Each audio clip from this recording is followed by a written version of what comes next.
كاش فينا اللي ما يحبش يرتاح بعيدا عن ضجيج المدينة، بعيدا عن الناس، وغير وين كاين زقزقة العصافير والأشجار وجمال الطبيعة.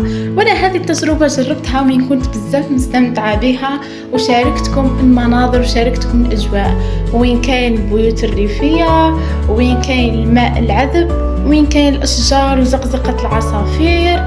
خليكم على الفيديو باش تتمتعوا حتى نتوما كيما تمتعت أنا.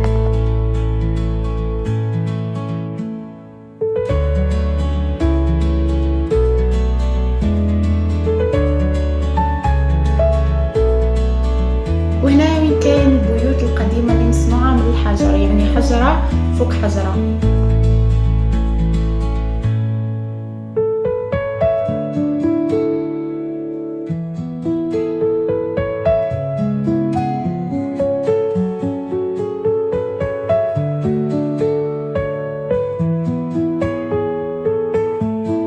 شوفوها من الداخل كيفاه دايرة. هنا تلقاوهم يحطوا الخرفان تاعهم ولا الثباش.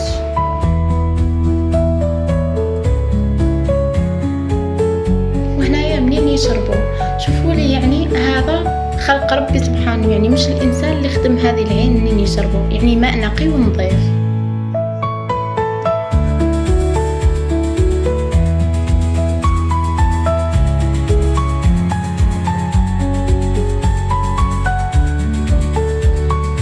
وهذا المعاش شوفوا ما شاء الله يهبلوا.